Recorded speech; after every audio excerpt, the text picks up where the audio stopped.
Prensa libre, voz insurgente, la verdad arde en su pluma valiente. Periodismo independiente sin cadenas ni miedo. Escribe lo que otros callan por dinero. Con tinta y sangre dejó su historia. Crónicas vivas de pena y de gloria. Tras barrotes o en la calle su voz no se apaga. Su pluma combate, su lucha no acaba. Sin fe ni justicia, tierra sin Dios. Los enemigos de la patria y de las libertades de los pueblos siempre han llamado bandidos a los que se sacrifican por las causas nobles de ellos. General Emiliano Zapata Salazar. Buenas tardes, compañeros. Sean todos bienvenidos a esta presentación del libro El cártel judicial, radiografía de un poder fallido, el cual expone parte de las malas prácticas que prevalecen en el poder judicial, ocasionando injusticias en contra del pueblo, como es la prisión política de nuestro compañero Higino Bustos Navarro en Veracruz y la persecución política y judicial del profesor Leobardo Reyes Mesa en Michoacán. Damos la bienvenida al señor presentador y autor de la presente obra, J. Jesús Lemus.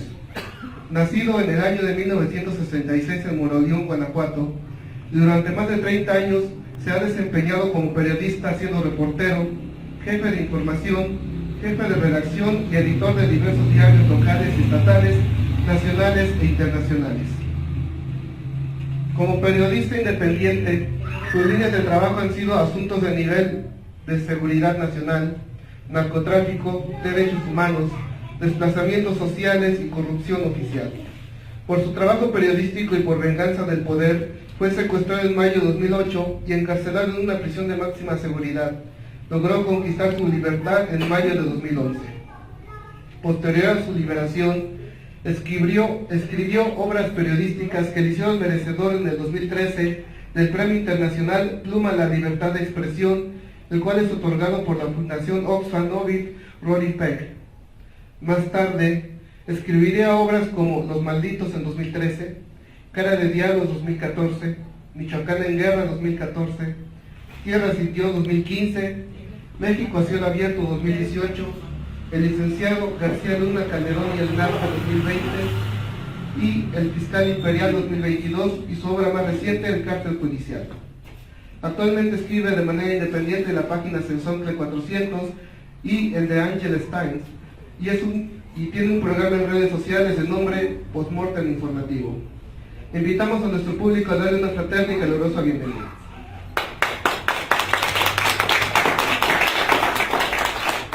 Continuando con nuestra programación, a continuación concedemos los micrófonos al señor J. Jesús Lemus.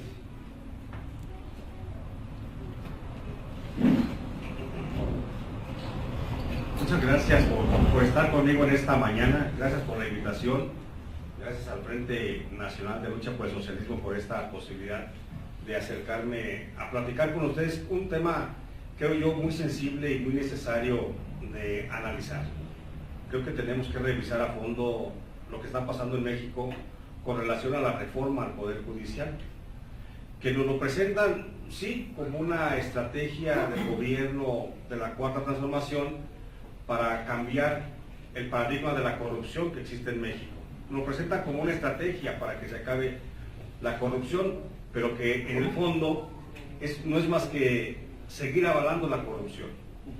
Yo les quiero platicar esta mañana acerca de lo que es la corrupción dentro del Poder Judicial y establecer el principio básico de por qué sí es necesaria una reforma al Poder Judicial, pero también establecer un parámetro básico, por qué no debe ser esta reforma al Poder Judicial que propone la Cuarta Transformación. Son dos cosas necesarias de entender para poder comprender el momento histórico en el que estamos. Insisto, desde mi concepción, desde mi punto de vista como periodista, con trabajo informativo hecho e investigado al fondo del Poder Judicial, considero que sí es necesaria la reforma al Poder Judicial y ahorita les voy a explicar por qué. Pero también considero que esa reforma al Poder Judicial que propone la Cuarta Transformación no es la que va a solucionar el problema de la corrupción dentro del Poder Judicial. Yo nomás vengo a explicarles lo que yo he encontrado a lo largo de la investigación del libro El cártel judicial. para que ustedes tengan los elementos para poder entender la realidad. La opinión que ustedes se formen ya de lo que está pasando, pues ya solamente corresponde a ustedes.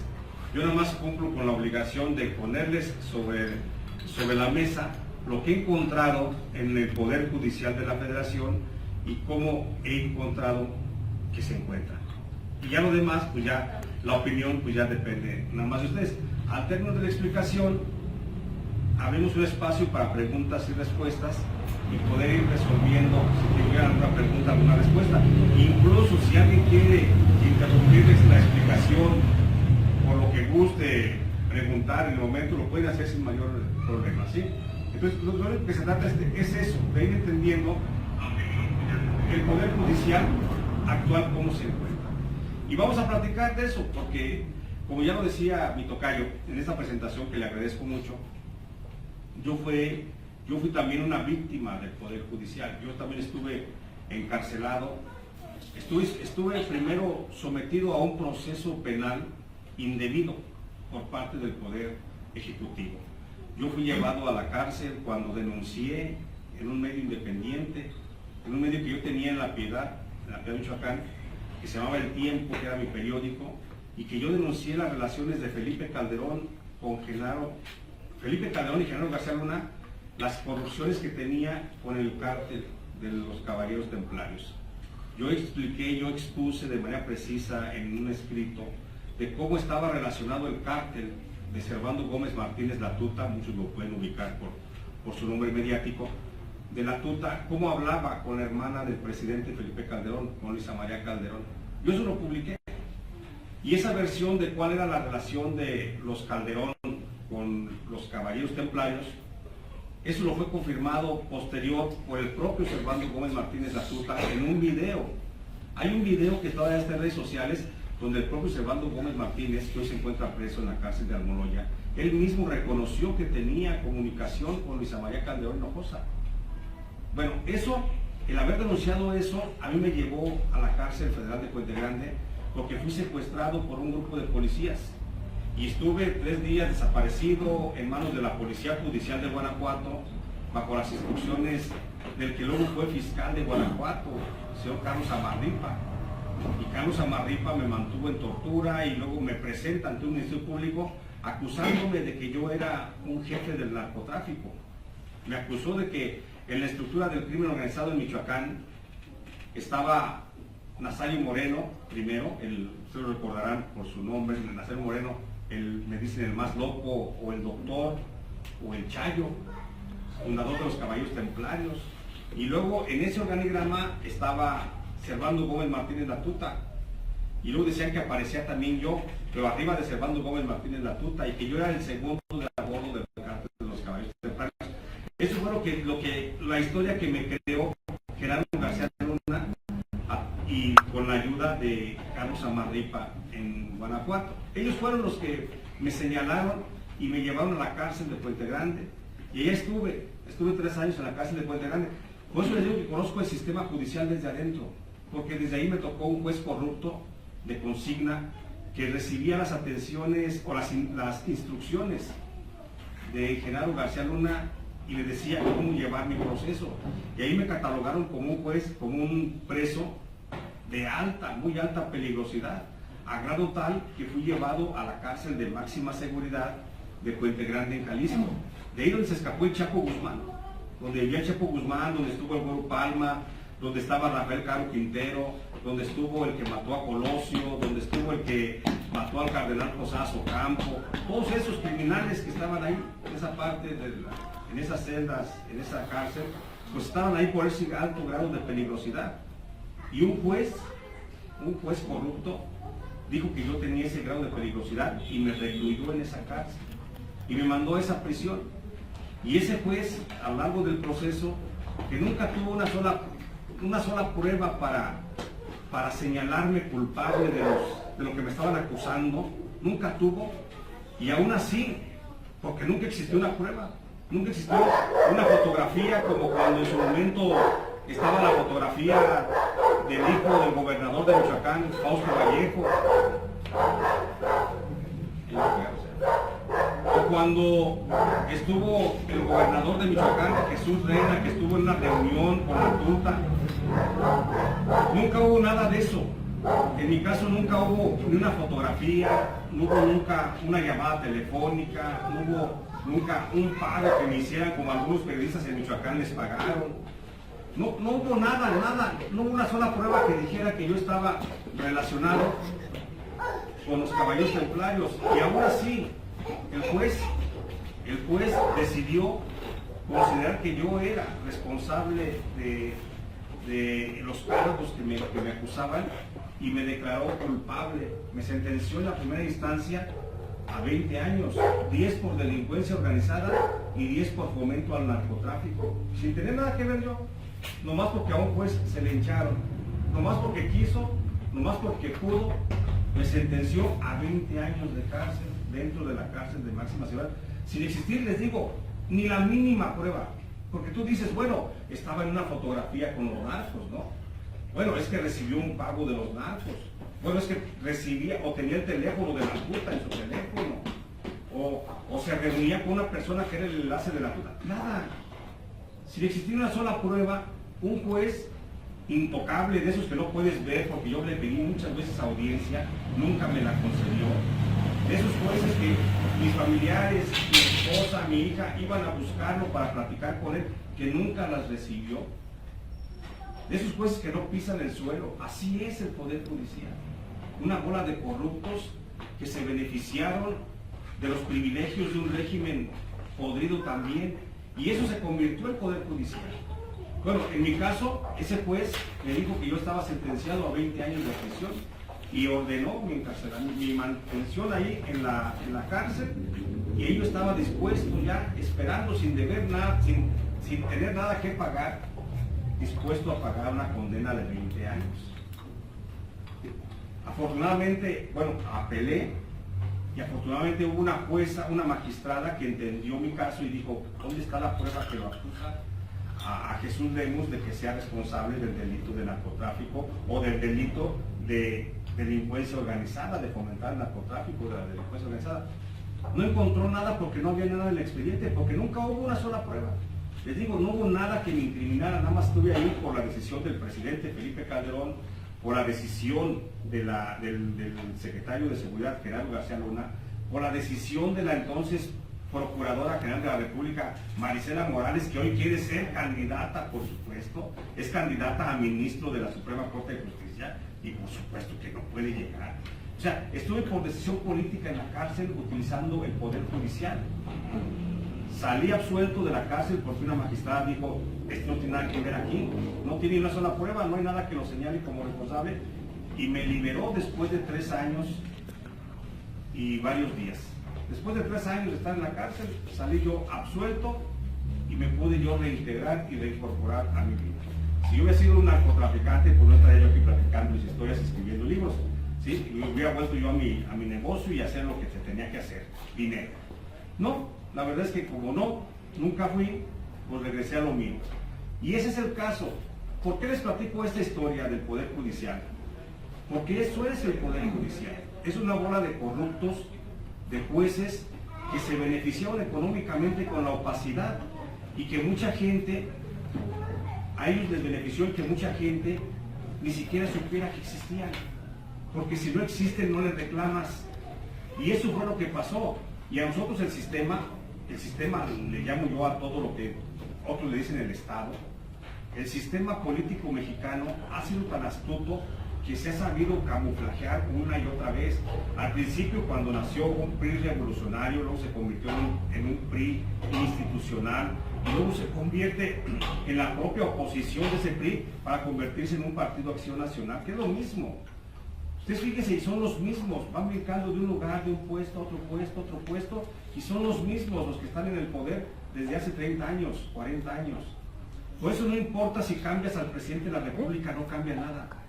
Porque si cambias al presidente, se fue Zedillo y llegó Fox y siguió lo mismo.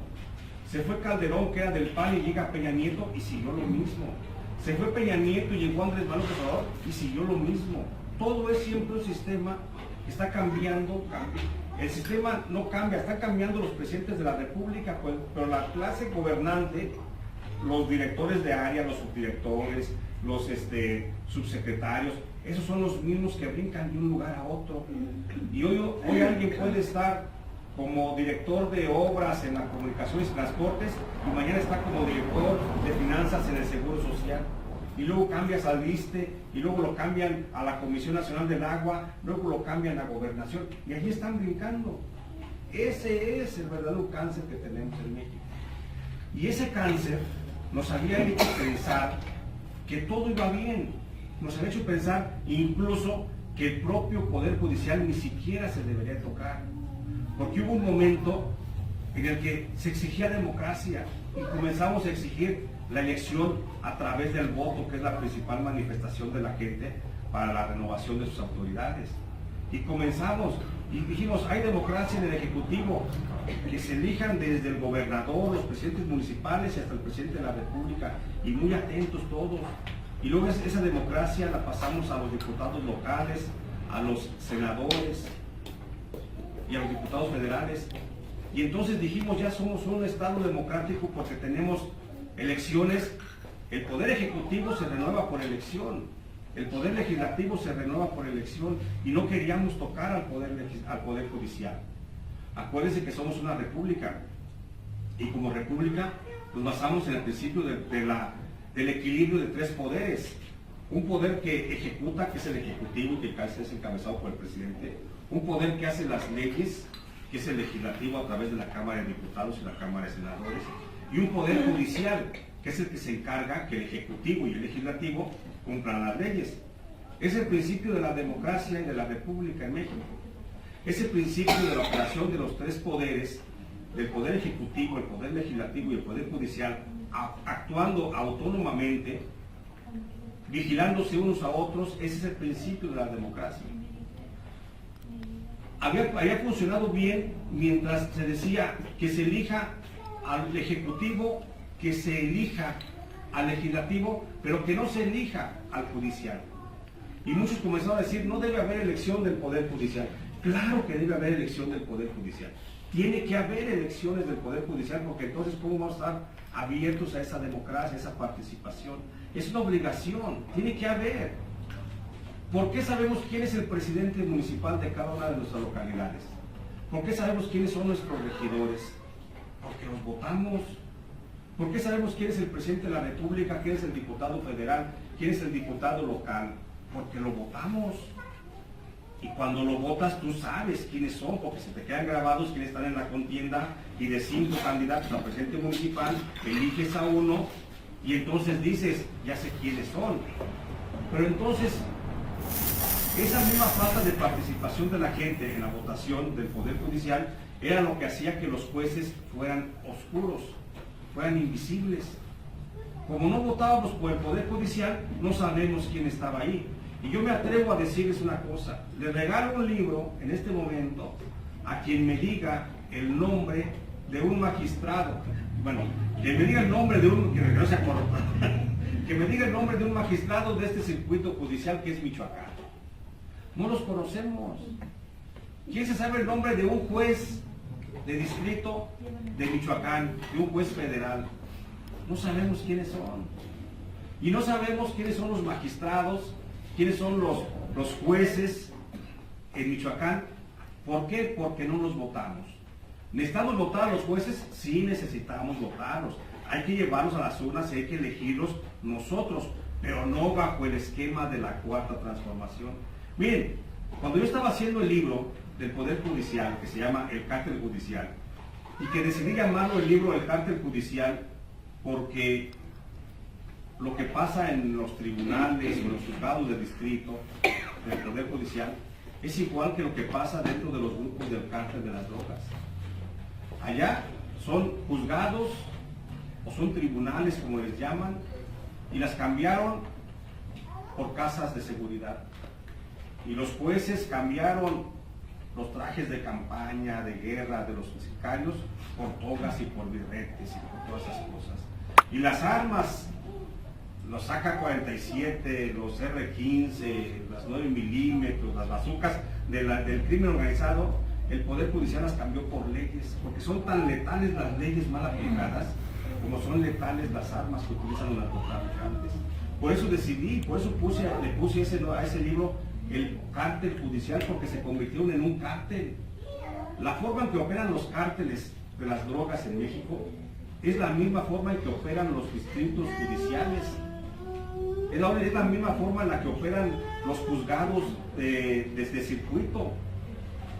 Aquellas áreas donde se imparte la justicia en México funcionan de la misma forma como funcionan los cárteles de las drogas, a cambio de dinero. A cambio de dinero, los cárteles de las drogas se extienden, se expanden y hacen su presencia social. Y lo mismo hacen los jueces y los magistrados. A cambio de dinero, no imparten justicia, administran justicia, que son dos cosas bien distintas. Mire, cuando se imparte, su nombre lo dice, se da.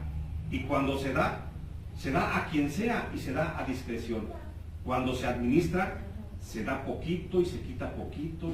Y eso es lo que pasa con la justicia en México. Actualmente el Poder Judicial no da justicia, administra justicia. Y la administra de tal forma de que yo, juez, voy a dejar en libertad a 3 narcotraficantes que me acaban de pagar por su libertad. Entonces, para que no se vea que soy tan benevolente, deje encierro a 3 personas, o de las que sean, que no puedan pagar la justicia. Entonces dejo en libertad 3 y encierro a 3. Sentencio a estos 3 que no pueden pagarme la justicia y dejo libre a estos con una especie que se llama, una forma que se llama hipergarantismo. ¿Qué es el hipergarantismo? La ley establece que tenemos derecho a garantías individuales para que no pase el Estado sobre nosotros. Tenemos derechos humanos, pues. Cuando exigimos que se respete un derecho humano, pues la ley está ahí para que se respete. Pero hay jueces que se valen de eso para dejar en libertad a los narcotraficantes. Dice el juez, para dejar en libertad a un narcotraficante, como fue en el caso de la esposa de la tuta, que hace poquito acaba de quedar en libertad. ¿Y por qué la dejaron? Porque dicen que la detuvieron a 2 cuadras de donde fue detenida. Y eso violó sus garantías individuales. El que la policía haya mentido dónde fue detenida la esposa de la tuta. La esposa de la tuta fue detenida en una casa marcada con el número 45 y en el parte decía que fue detenida en la casa marcada con el número 25.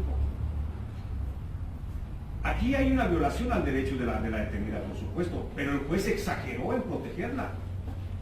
No influye nada que haya sido detenida en el número 45 o en el número 25. A final de cuentas tenía responsabilidad. Pero el juez se volvió hipergarante, volvió en extremo la garantía de sus derechos y por eso la puso en libertad. El hipergarantismo es uno de los principales problemas que tiene el Poder Judicial, del que se valen los jueces para poner en libertad a los detenidos que le pagan su libertad. ¿Quién puede pagar su libertad? Pues claro, los grandes que están en los grandes negocios criminales. ¿Sí? Sí, el caso, como usted dijo, que podíamos interrumpir. Sí, el caso de Aureoles Conejo. Resulta que hay un fraude de 3.000 y 500 millones de pesos, pero un suplente de juez le da el amparo a Aureoles Conejo y tiene nada más que depositar 50,000 pesos en 5 días. Exactamente, ese es un ejemplo clarísimo, el de Silvano Aureoles, que está siendo buscado por el desvío de 3,000 pesos y va a pagar una multa de 50,000 pesos y ya. ¿Por qué? Porque aquí hay un hipergarantismo que le está dando el juez, que le está dando la suspensión provisional a las órdenes de aprehensión. El que lo amparó está considerando que hubo una exageración en la aplicación de la orden de aprehensión por parte de la Fiscalía General de la República. Así vamos a encontrar a lo largo de este proceso del Poder Judicial cómo se utilizó. Miren, en México tenemos jueces, son 1,750 y tantos jueces, entre jueces y magistrados, 1,700 y tantos jueces y magistrados. De ese 100%, por lo menos el 80% de esos jueces tienen un tipo de relación con algunos de los cárteles de las drogas que operan en México. En México, ¿saben cuántos cárteles de las drogas operan? 75. cárteles de las drogas, desde el más grande, del de Sinaloa, Jalisco, Templarios, Familia, etcétera, etcétera, hasta los más insignificantes, pero no menos criminales, que el de Santa Rosa de Lima, que los 300, que el... ¿sí? O sea, 75 cárteles de las drogas operan en México.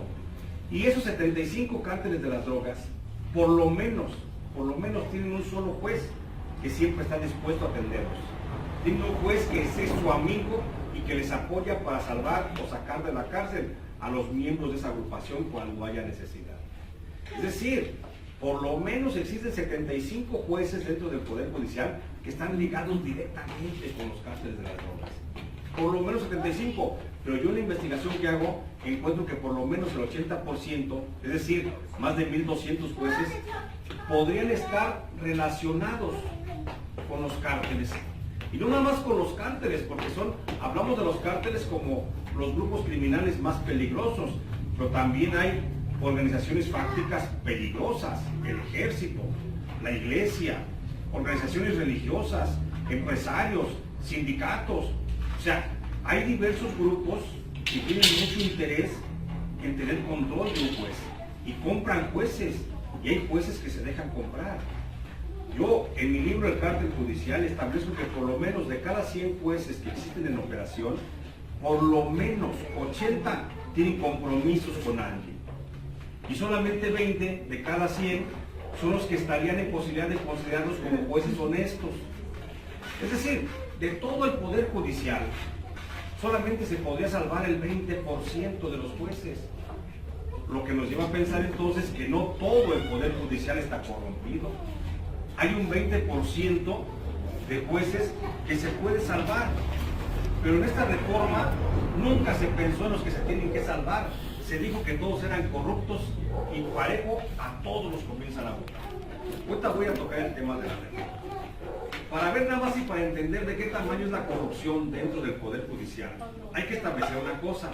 Miren, cualquiera de los que estamos aquí, cualquiera de los hombres que estamos aquí, me permito mencionar los hombres, nada más, si fuéramos acusados en este momento por una mujer de tocamiento, de intenciones sexuales malsanas o no consentidas, máxime violación, la primera estamos en barandilla, ¿sí?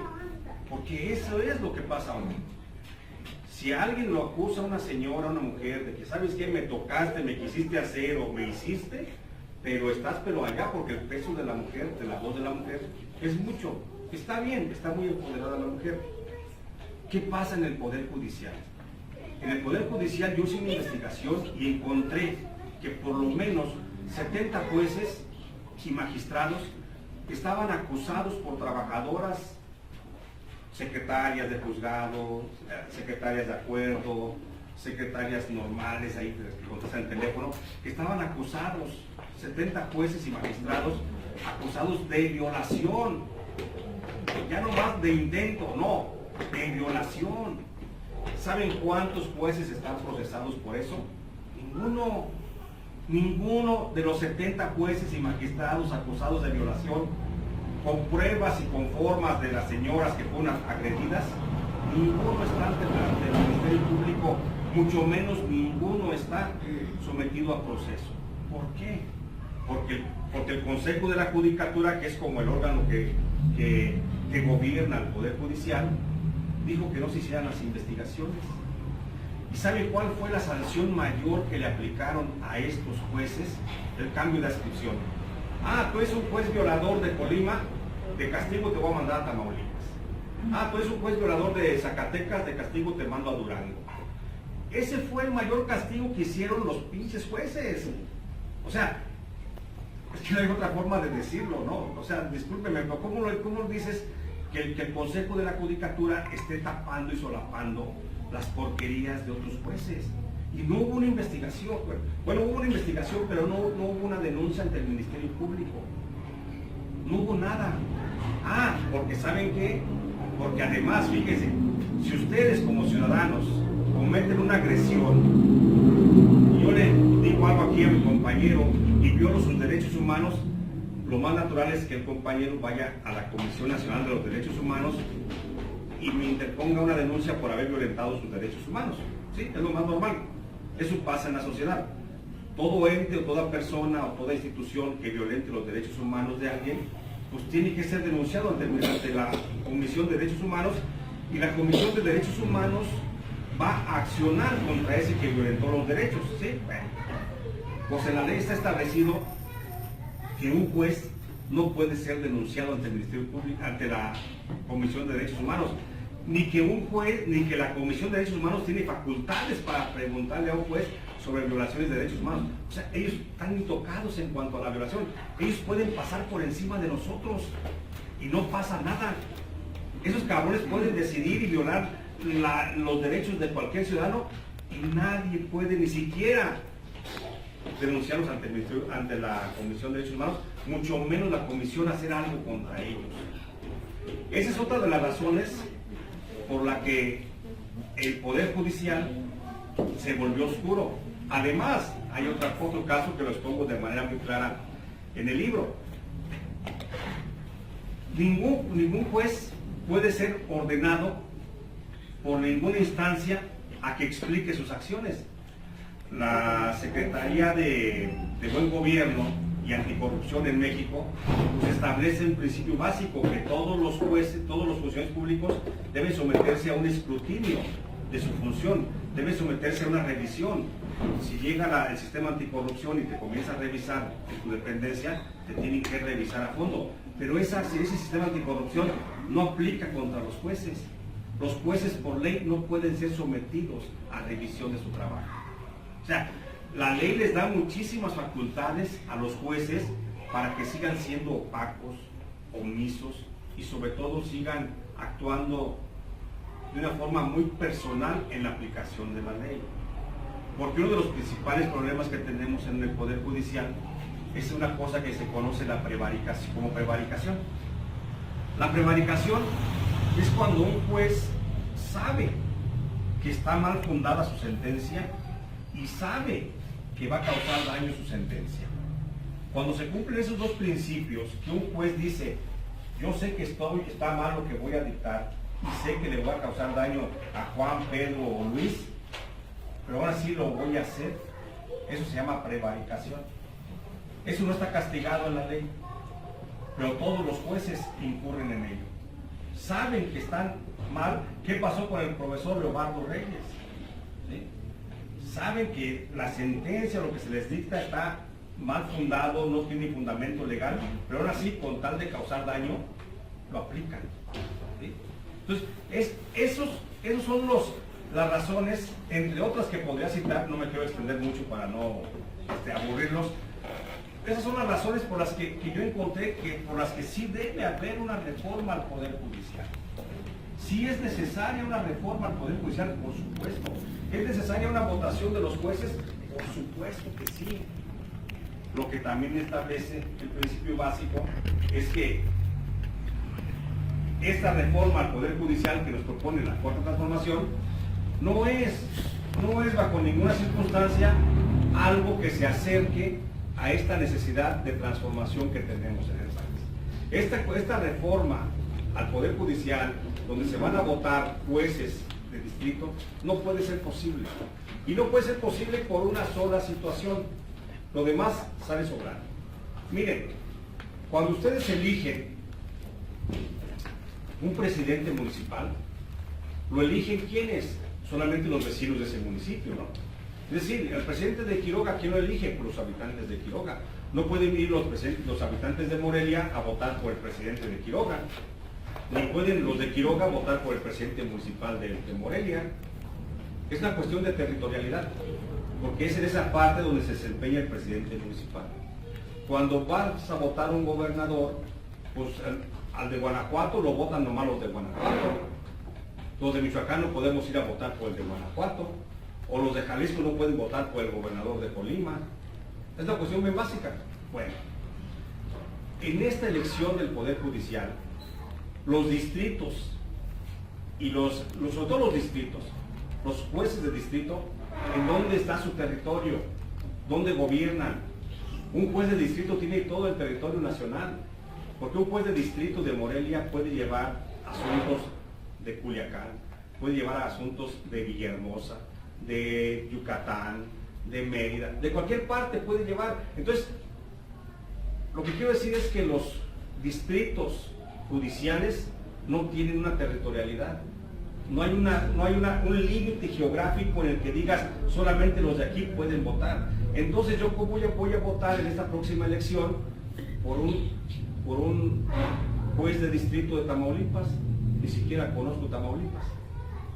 Por esa razón no puede ser esta reforma. La hicieron mal, la plantearon mal, porque se supone que a los que estamos en Michoacán, aquí en Morelia, pues solamente votaríamos por el juez de distrito de Morelia. Pero el juez de distrito de Morelia no nada más es de Morelia, es de todo el territorio nacional, porque así son todos los jueces de distrito, llevan asuntos de todo el territorio nacional. Por eso no se puede elegir, no se puede someter a proceso en estos momentos a un magistrado de circuito, pues porque justamente cuáles son los votos que van a contar, los de su circuito, nada más los de Michoacán, pero también van a votar los de Jalisco, y también van a votar los de Nuevo León, y cómo los de Nuevo León van a votar por el de Michoacán, y cómo nosotros de Michoacán vamos a votar por el de Tamaulipas. Por eso esta reforma, por eso esta elección al Poder Judicial no va a funcionar, no está. Miren, acaba de sacar una encuesta, o un informe más bien, el periódico El Financiero, que dice que de esta elección judicial solamente el 80% de la población, bueno, más bien el 80% de la población no sabe cuándo va a ser, ni dónde, ni cómo. Hay una completa ignorancia por parte de toda la población de cómo vamos a votar. Si ustedes ahorita me preguntan, ¿cómo voy a votar? No sé. No sé, porque está muy complicado, porque te van a dar 6 boletas para la elección federal, más otras 3 para la elección estatal. Vas a tener 9 boletas, y de esas 9 boletas tienes secciones en las que vas a votar, en una por 3 hombres y en otra por 2 mujeres, y en otra por 2 hombres y una por 2 mujeres. O sea, está sumamente complicado. Esta elección está mal hecha y perversa, porque la votación no va a ser donde vamos a ir a hacerla normalmente cuando votamos para gobernador o para presidente.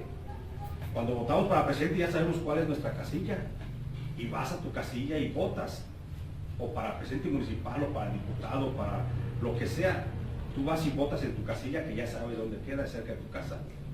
Pero en esta no va a haber una casilla, va a haber centros de votación donde va a haber varias casillas, y te van a decir, ¿sabes qué? Los de Morelia vayan a votar a la unidad deportiva o al campo acá militar, no sé dónde van a estar los centros de votación. En esta votación, a diferencia de una votación normal para presidentes o diputados o gobernadores, etcétera, los votos no los van a contar los ciudadanos. Los votos van a agarrar la urna, se acabó la votación, agarran la urna, la van a sellar y se la van a llevar a los funcionarios del INE, y los del INE allá en la oscuridad van a contar los votos, lo que significa que el voto de ustedes y el mío les va a importar una chingada, y van a terminar poniendo a quien ellos quieran. Peor tantito, en esta elección del Poder Judicial se han infiltrado por lo menos 70 candidatos que están ligados al narcotráfico. Se van a elegir 881 juzgadores, entre jueces del distrito, magistrados de circuito, ministros de la Suprema Corte o de otros órganos electorales, de otros órganos judiciales. Se van a votar 881 juzgadores. Y de esos ya encontramos, a través de los medios de comunicación, que hay 70 jueces que están ligados con el narcotráfico. La abogada del Chapo quiere ser juez. Marisela Morales quiere ser juez, quiere ser magistrada. Y así encontramos que el que defendió al Güero Palma quiere ser juez, que el que dejó en libertad a la esposa del Mencho quiere ser juez. Y así vamos a encontrar mucha gente que está ligada con el narcotráfico, que en esta jornada electoral quieren de alguna forma ser parte del Poder Judicial, y muchos los van a dar. Yo no digo que no haya buenos candidatos, hay muy buenos candidatos, pero se cuentan con los dedos de las manos. 10, 15, 20 candidatos excelentes he encontrado yo. 20 contra otros 900 y tantos que están totalmente oscuros. Por eso les digo, la elección al Poder Judicial sí es necesaria, sí se requiere una reforma al Poder Judicial porque está totalmente corrupto, pero no es esta reforma de la Cuarta Transformación. Ahora, los ciudadanos tenemos una disyuntiva: ir o no a votar el día de la elección. Vamos a ir a votar el día de la elección. ¿Qué pasa si no votamos el día de la elección? ¿Qué pasa si votamos el día de la elección? Va a ser absolutamente sin importancia el que votemos o el que no votemos. ¿Por qué? Porque la ley establece que aún así con un voto de la jornada electoral haya habido, será por válido. Y la ley no establece que si no vas tal cantidad de votos se puede eliminar. Además, muchos de los candidatos a jueces que fueron ya promocionados por el Ejecutivo, por el Legislativo, por el Poder Judicial, van a seguir y van a continuar. No tiene ningún caso que tú votes o que no votes. Esta reforma, esta ley de la Cuarta Transformación se hizo para ignorar completamente el voto de los ciudadanos y que lleguen a los cargos de juzgadores aquellos que el régimen quiso, aquellos que los senadores quisieron, aquellos que la presidenta Claudia Sheinbaum quiso, aquellos que los propios miembros del Poder Judicial quieren que continúen. En esta elección nosotros como ciudadanos montamos un cero a la izquierda, no vamos a influir en nada, lo único es que vamos a avalar. Si vamos muchos en masa y votamos, vamos a avalar. Si no vamos, ignoramos la elección, les va a dar lo mismo, la van a hacer. Aquí no tiene sentido ya ponerse a pensar, ¿voy a ir a votar o no voy a votar? Lo que hagas es intrascendente. Ya no trasciende en nada, lo que hagas. ¿Quieres ir a votar? Ve, pero ya de todas formas sabemos que no les interesa. Y será para avalar únicamente lo que está pasando. No quieres ir a votar, no vayas. No vas a frenar el proceso de todas formas de que coloquen a quien quieren colocar ellos. Ese es el problema del Poder Judicial. Que sí tenemos muchas razones para decir que se renueve el Poder Judicial. Hay muchas razones, pero también tenemos muchas razones como para decir esta elección no es, esta reforma no es la que queremos los mexicanos. Tiene que haber otra reforma, pero aquí ya cuentan intereses que no me voy a tocar a meter porque es comenzar a cuestionar las decisiones políticas de la presidenta Claudia Sheinbaum y de Andrés Manuel López Obrador. Y ahora resulta, porque ya entramos en una ley de censura, que si esta ley se aprueba el lunes o el martes, ya cualquier cosa que se difunda en redes sociales la puede quitar el gobierno federal a través de esa agencia digital sin mayor problema. Entonces vamos hacia una dictadura que no del proletariado, sino de una clase oligarca que está en el poder y que son los que quieren a base de mentiras gobernarnos. ¿Y cuál es la principal mentira? Y por esto quiero cerrar. La principal mentira del gobierno federal es que se dice de izquierda y se dice socialista. ¿Cuál es el principio del socialismo? Es ver por la clase trabajadora, es poner a disposición del trabajador los medios de producción. Eso es lo que marca el marxismo-leninismo. Ese es el socialismo, pues usted lo conoce mejor que yo. Ese es el principio fundamental del socialismo, los medios de producción puestos al servicio de los trabajadores para que la generación de plusvalía no se vaya al patrón, sino que se vaya a la clase trabajadora. Ese es el socialismo. El gobierno de la Cuarta Transformación es populista porque no ve por los trabajadores, ve por los que no trabajan. Y hay que darles dádivas, despensas, ayudas económicas a los que no trabajan para que sigan sosteniendo el régimen de mentiras de ellos y olvidarse de los trabajadores. Nunca vamos a llegar al socialismo. Con esto quiero dejar nada más aquí establecido esto. Si hay alguna duda, aquí estoy abierto. Si hay algún comentario, adelante. Muchas gracias.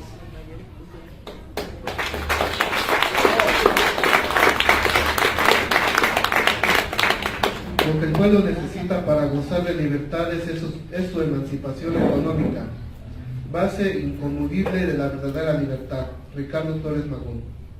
Demos un caluroso y fraterno agradecimiento al señor J. Jesús Lemus, que hoy nos acompaña y nos ha expuesto el tema.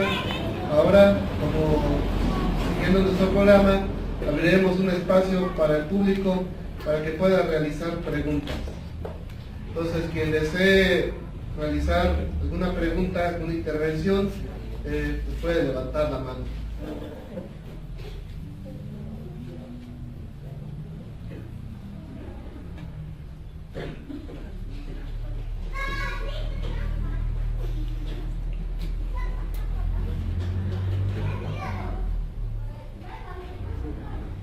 Sí, bueno, compañeros, señores,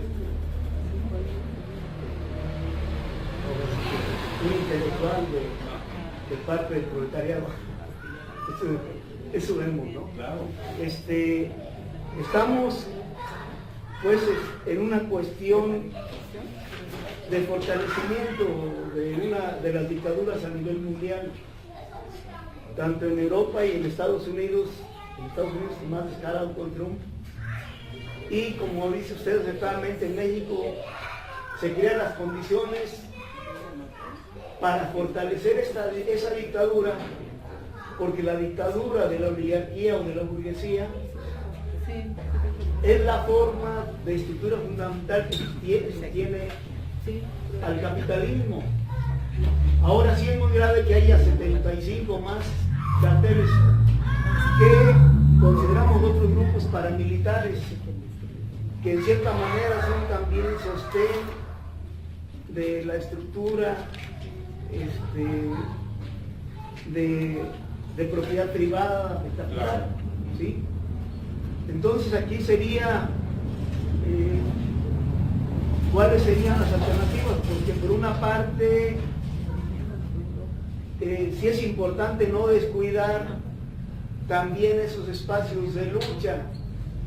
Como se está viendo la supuesta reforma judicial, no es precisamente primero para fortalecer el viejo nivel de corrupción, y esto va a ser una aliada, pero para que incluso esos grupos de interés, de poder, también puedan fortalecer más la corrupción del poder judicial, ¿sí?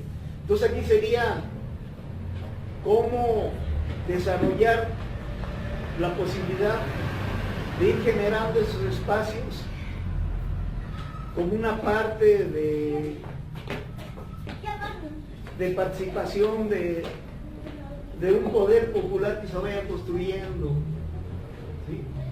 Tanto de la parte proletaria como de campesinos, como de las otras partes de clase, que también tengan la posibilidad de comprender la necesidad de un cambio y transformación.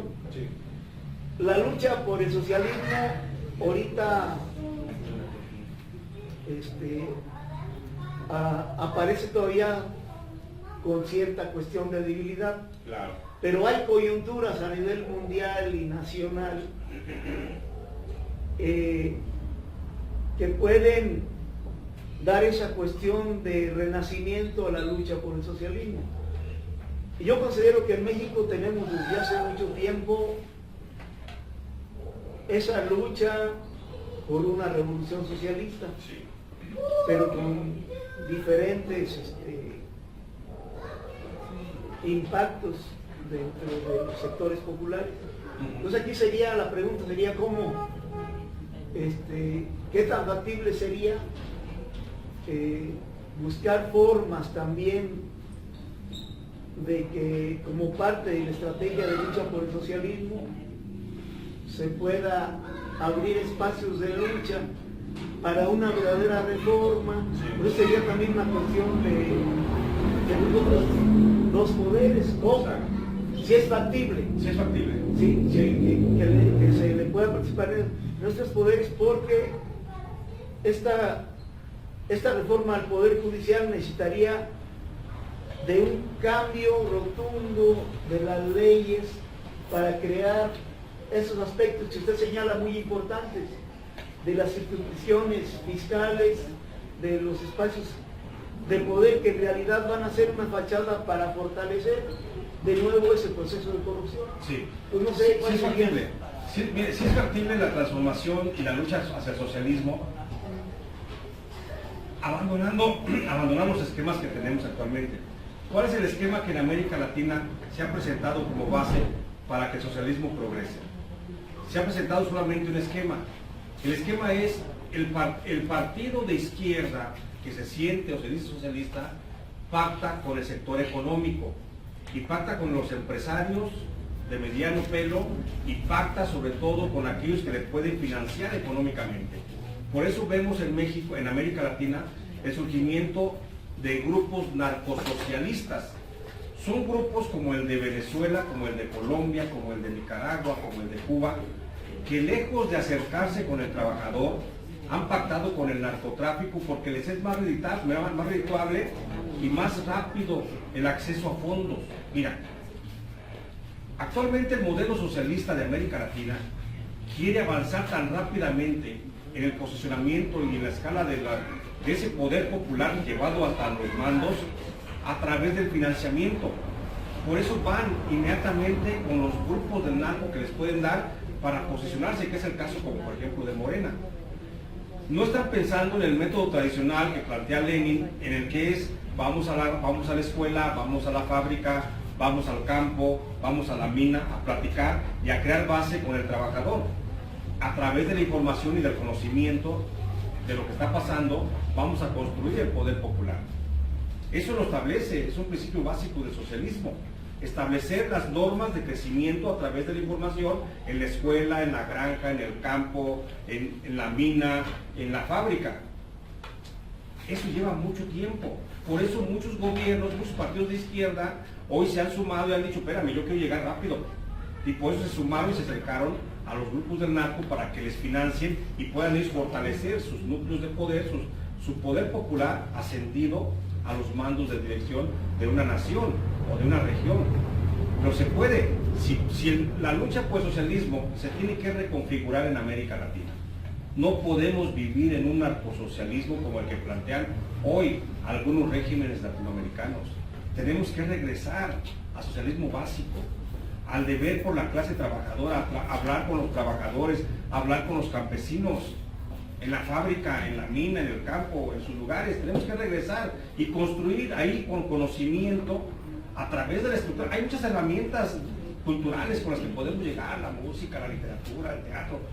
O sea, podemos llegar con esa información a esos grupos de trabajadores para establecer el principio de cómo llegar a la construcción del poder popular. ¿Cómo se va a construir el poder popular? A través de información. Y hoy los regímenes latinoamericanos están construyendo el poder popular a base de una economía ficticia, a base de un dinero que llega del narco, financia las estructuras, ascienden al poder. Eso no es así como lo estamos viendo. Lo básico, lo fundamental es asambleas informativas, platicar con el campesino, platicar con el obrero, con los estudiantes, ir construyendo desde abajo el socialismo. ¿Tenemos herramientas para construir el socialismo en México? Por supuesto que sí. Y la lucha por el socialismo, por supuesto que es factible. Pero hay que construirla a través del conocimiento, de la información, del entorno social. No a través de comprar espacios para ganar una elección. ¿Cómo se gana una elección? No se gana como lo gana Morena ahora, dando despensas y distribuyendo dinero. Se gana con información, convencer de la realidad de lo que está pasando y bajo un plan de trabajo para poder modificar esa realidad. Sí se puede hacer. Y lo primero que tenemos que hacer es, por supuesto, superar esta etapa en la que estamos en un régimen de gobierno de mentiras. ¿Sí? ¿Alguien más? Gracias. Pues muy buenas tardes, señor maestro José. Gracias. Jesús Lemus. Miren, yo me presento, mi nombre es Javier Ceja, soy de la ciudad de Santa Fe, trabajo en el Ministerio Democrático, poder de base en el sector noveno de educación indígena. Y bueno, ahorita que usted relataba lo que a usted le pasó, es una impotencia a gran escala, uno sí siente, ¿no? Porque uno también lo ha vivido. Hace aproximadamente año y medio, a mí me eligen como representante sindical dentro del sector noveno. Y bueno, pues para uno es algo nuevo, ¿no? Uno ve con ese objetivo de mejorar el sindicato, de cambiar la corrupción, de que se limpie un poquito. Bueno, total, me eligen. Yo llego como dirigente ya de esta fracción del sector noveno. Pero ¿qué pasa? A una semana me detienen aquí en la ciudad de Morelia, la policía municipal. y esa misma noche me encarcelan. Total, fueron los compañeros y me sacaron. Pero al siguiente día, en los medios de comunicación dicen, al dirigente del sector noveno lo detienen, borracho, con productos nocivos para la salud, drogas y todo eso. Y todo el Estado se da a conocer eso. Sí, la gente ni siquiera me conocía quién, apenas llevaba aquí una semana. En la cúpula donde estábamos nosotros, ese mismo día ya sacan un documento en donde me dicen, el maestro Javier lo vamos a recesar en sus funciones, porque pues es una persona peligrosa, no sabe, a lo mejor tiene nexos con el narcotráfico, con el crimen organizado. Total, ya hay ese documento y me citan a una reunión donde está la Secretaría de Educación de nuestro nivel y pues ya la parte sindical. Y ahí me dicen, a ver, maestro, lo más conveniente es de que usted se regrese a su campo de trabajo y que se hagan las investigaciones correspondientes. En el momento que usted nos traiga un documento por parte de Fiscalía o Ministerio Público que lo acrediten que usted no maneja o no vende drogas y todo eso, que lo acrediten, lo traen y otra vez vuelve a sus funciones dentro del sector noveno. Yo digo, pues, si ellos fueron los que me detuvieron, si ellos fueron los que sacaron esto, ¿cómo es que yo voy a ir a decirles, oye, extiendan un documento? A partir de eso, casi forzosamente me tuve que hacer un análisis de sangre que realmente nunca en mi vida me he dado, y menos puedo vender. Después de ese trayecto, yo seguía participando y decía, pues que ustedes no pueden destituirme. La asamblea de los maestros son los únicos que me van a decir, a ver maestro Javier, usted retírese de este cargo. Yo seguía participando, pero estaba enfrentando ya un sinfín de problemas personales. En mi comunidad,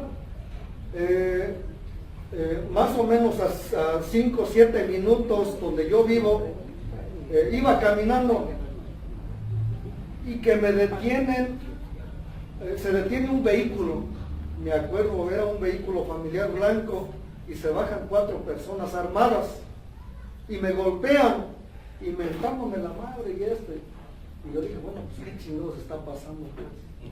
O sea, realmente no creo que por mi cargo le esté pasando todo eso. Después de que pasó eso, pasaron como 2 meses, se hizo una asamblea masiva, convocamos, porque estaba el documento de que me iban a destituir porque había sucedido. Bueno, total, al final de cuentas, llega la asamblea. Había una asistencia de unos 2,000 compañeros. Ahí me destituyen por mayoría de votos. Y yo digo, bueno, los maestros no se dieron cuenta que yo trataba de hacer bien las cosas, que yo me estaba esforzando, aún así todo lo que estaba pasando, pero bueno, y no lo veo como un error, sino más bien yo digo, de tener los principios de solidaridad, de apoyar, de defender las tierras comunales, a lo mejor eso es lo que veían mal. Y conozco esta situación del maestro Leobardo y que era similar y que yo todavía dudaba, yo decía, bueno, pero el gobierno será tan ágil, conocerá tanto, que hasta mi pequeña función sabrá tanto, ¿por qué lo hace? Y ahorita que lo escucho y digo, pues entonces todo está enlazado. Todo. Y uno ve, por decir, los cambios que vienen, por decir, de la presidenta, ¿no? Presidenta Claudia, y uno dice, bueno, pues es lo mismo, o sea, no hay cambio. Viene el cambio de los legisladores, diputados, y es lo mismo.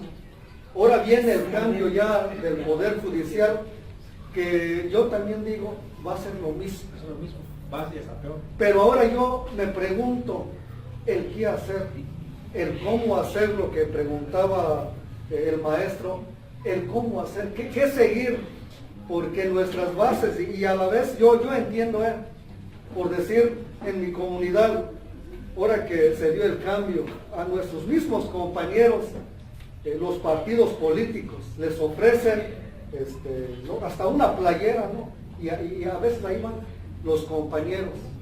Y yo digo, debería de haber más conciencia, porque yo nunca he votado hasta en estos momentos, porque no creo. Y entonces, ¿pero qué sigue? Revisaba su libro, el del cártel judicial, y me pregunto, y coincido con usted en cómo redacta, en cómo escribe, y yo digo, el maestro está convencido de que es necesario llegar al socialismo o más avanzado, pero ¿qué hacer? ¿Cómo hacerle? Porque nuestro trabajo es platicar con los compañeros en el magisterio, con nuestra actitud, la disciplina de ser los primeros, pero como que no convencemos a nadie. Pero es que pensamos que no convencemos a nadie, pensamos que no. Pero en una reunión con 100 personas, donde uno solo, donde la palabra quede y que viene en la cabeza de uno, con eso entendemos. Mira, es muy válido tu inquietud y hasta tu desesperación, porque llegas a un momento en que dices, bueno, ¿qué sigue? Si estamos haciendo cosas, pero ¿cómo le hago? Acuérdense de una cosa, el Estado tiene solamente un propósito. Mira, en la teoría del Estado, el Estado nace con una finalidad. Antes de que hubiera gobiernos nacionales, antes de que hubiera, dijeran ciudades-estado, el Estado nace con una sola finalidad: darle al ciudadano la seguridad, para que no le pase nada a su persona, a su libertad, ni a sus cosas. Es lo que protege el Estado. Ese es el nacimiento del Estado. El Estado tiene esa obligación. Esa es la única obligación que tiene el Estado. Y es lo único que como ciudadanos podemos exigirle al Estado. El Estado no nació para dar becas. El Estado no nació para dar apoyos. El Estado no nació para dar vacunas. El Estado no para nada. El Estado solamente nació para darte la seguridad en tu familia, en tu persona, en tu libertad y en tus cosas. Nada más. A medida que seamos conscientes de esa realidad y que solamente esperemos del Estado que me garantice mi seguridad, la de mi libertad y la protección de mis cosas, con eso yo no quiero más.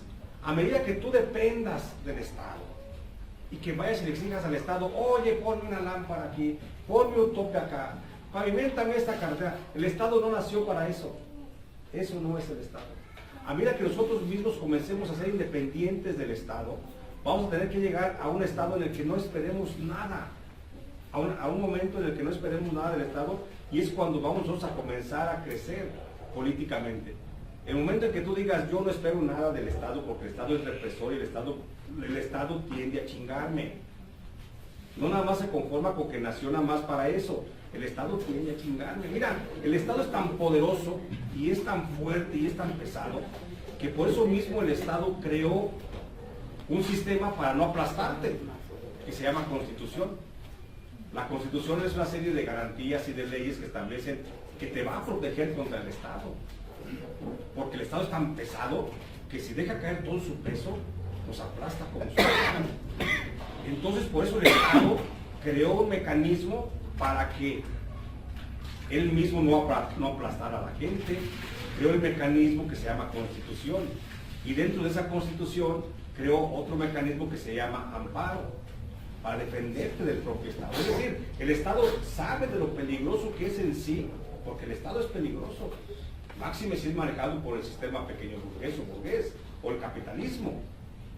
Va a ser mucho más peligroso, pero el Estado va a dejar caer todo su peso de la sociedad. Bueno, lo que quiero decirte es que a medida que nosotros tengamos conciencia y seamos más independientes del Estado, que no pensemos en que el Estado me tiene que dar, que me tiene que poner la lámpara, me tiene que poner el tope, me tiene que llevar el agua. A medida de eso nos estamos inmunizando de esa necesidad del Estado, porque el Estado utiliza la necesidad de nosotros. Ya estoy haciendo dependientes. Ahora los hago dependientes de vacunas. Ahora los hago dependientes del servicio de electricidad, ahora del internet, y te están haciendo dependiente cada vez más de más cosas para que sigas diciéndole, oye Estado, por favor, y el Estado te va a decir, sí, si votas por el partido del gobierno. No hablo de ningún partido. Si votas por este o si votas por aquel, si haces lo que yo te digo, y el Estado te comienza a controlar. Son de las formas que tiene el Estado para controlar. Entonces, eso es lo que hay que nosotros mismos inmunizarnos del Estado, ser independientes del Estado y no depender de las políticas del Estado para poder tener eso. Cuando llegues a ese punto de que digas, a mí no me interesa lo que haga el Estado, a mí que haga mi lucha es contra el Estado, y a mí no me va a doblar las rodillas el hecho de que me mande una orden de aprehensión o el hecho de que me mande una beca o una despensa, porque de las dos formas te doblega, o por las buenas o por las malas, a través de la persecución, ¿ya lo viste? O a través de sobarte el lomo. Y entonces nosotros debemos tratar de ser inmunes a todo eso. Primero, el buen comportamiento, y segundo, la difusión de la información. Difusión de la información y entender justamente las causas sociales de todo lo que está en nuestro entorno para poder ser entes independientes. Es lo que yo pienso. Bueno, ¿cómo más? Sí, algunas preguntas. Sí. Ya lo dijo más o menos, pero ¿cuál es el propósito de fondo de esta reforma judicial? Esa es una. La otra, yo creo, y eso de creer, pues usted no lo cree, usted lo estudia, lo investiga. Sí. Y ese es un gran mérito que pues usted tiene, ser profesional en la pluma, en la escritura. En eso contribuye también usted al movimiento en México de la lucha. Y pues eso es muy importante y lo felicito porque tiene una convicción en la escritura independiente que no cualquiera lo hace. Dentro de los escritores, anteriormente a los que se les pagaba, el Estado, el gobierno les pagaba para que difundieran y allí anduvieran y fueran millonarios también. Sí. Pero había otros escritores que no les pagaban y que ahorita están ya con el nuevo gobierno. Exacto. Que también yo creo que les pagan ya. Claro. Entonces, pero dentro de estos escritores, de esta posición de usted, ¿cuántos habrá? Y que eso también estaría bien que se reunieran ustedes los intelectuales de esta posición para seguir luchando. Por lo que yo creo y veo que son pocos también. Muy pocos. Así como está el movimiento, yo creo que así están los escritores, así está la lucha política en esta coyuntura. Aún sin embargo, es la lucha de clases, pues, Sí. que en estos momentos, así como usted le dijo, te ofrece algo, se llevan a compañeros, te reprime, te golpea, te asesina, te desaparece. Sí. Toda esa parte es la lucha, que si no entendemos, pues nos quedamos ahí. Claro. También la otra pregunta es el ejército. En la actualidad, ¿cuál es el papel que está jugando en estos momentos? Y también, si los gobiernos estos que están en el poder nacional, estatal y en los municipios, si habrá una estadística también de estas autoridades que están con los grupos criminales, porque sí los hay. O sea, lo que creemos y lo que vemos. Resulta que allí en Quiroga, el anteriormente que estaba el presidente municipal, se reunía ahí en la presidencia con estos grupos, a tal grado que también a nuestra comunidad, las autoridades les decía, vengan para que se reúnan con ellos, para que lleguen a acuerdos en su comunidad. Esto no se sabe, no se escribe, pero se está haciendo en los hechos. Y nosotros creemos que a lo mejor a nivel nacional o también allá, también tienen relaciones con estos grupos. Si usted tiene alguna investigación sobre esto, pues que nos lo dijera también. Claro que sí. Nada más. Mire, hablar del tema del narco y la política parece como que está disociado, pero cuando hablamos del narco tenemos que hablar de política, y cuando hablamos de política tenemos que hablar del narco. A veces hemos hablado tanto del narco, en los medios de comunicación se ha dicho tanto sobre el narcotráfico, que ya como que nos hemos como hasta inmunizado la propia sociedad. Ya no nos causa tanto escozor hablar de grupos de crimen organizado, de grupos de narco, hablar de que en México existen 75 cárteles de las drogas y que de esos 75 cárteles de las drogas existen por lo menos 700 pandillas que se han convertido en grupos de la delincuencia organizada. Miren, para no confundirnos, cuando hablamos de los cárteles de las drogas o del narco, son aquellas organizaciones criminales que se dedican solamente al tráfico de drogas, nada más. El cártel de Sinaloa vendiendo marihuana, anfetaminas, metanfetaminas, fentanilo, cocaína, lo que sea. Esos son los cárteles de las drogas. De los cárteles de las drogas se separan pequeñas células que trabajan para esos cárteles, pero que no están traficando drogas. Y es cuando se convierten en crimen organizado. El crimen organizado es grupos criminales que dependen de los cárteles de las drogas, pero que están dedicados a otras actividades que no tienen que ver con las drogas. Secuestro, sicariato, cobro de plaza, venta de pornografía, trata de personas, tráfico de inmigrantes, cobro de minería. Son 22 actividades las que tiene el crimen organizado. Entonces, hay 700 grupos en México, 700 grupos en México del crimen organizado. Y hay 75 grupos del cártel de las drogas. O sea, para que no confundan, para que podamos ir entendiendo, cárteles de las drogas son unas cosas y grupos del crimen organizado son otras cosas. Los del crimen organizado son los que se dedican a cualquier actividad criminal que pertenecen a los cárteles de las drogas, pero que no están en las drogas, ¿sí? Están en cualquier otra cosa, cobrando piso a las cantinas, a los cafés, a lo que sea. Bueno, esta estructura de 775 células criminales a nivel nacional, pues es lo que invade a todo el país. Una realidad que no podemos negar es que al día de hoy, todos, y no lo digo yo, es una estadística que establece el Centro Nacional de Inteligencia, el famoso CISEN, que siempre nos escuchan, ¿verdad? ¿Sí? Siempre están atentos a lo que estamos platicando. El Centro Nacional de Investigación establece que no existe un solo municipio en el que su policía municipal no esté coludida con el narcotráfico o con los grupos del crimen organizado. Pensamos que el narcotráfico es algo que está muy lejos de nosotros, pero lo tenemos más cerca de lo que creemos. Nuestros policías municipales están relacionados con grupos del crimen organizado o grupos de los cárteles de las drogas. Eso es una realidad. Es una realidad. No lo vemos. Qué bueno, pero estamos mucho más cerca de lo que parece.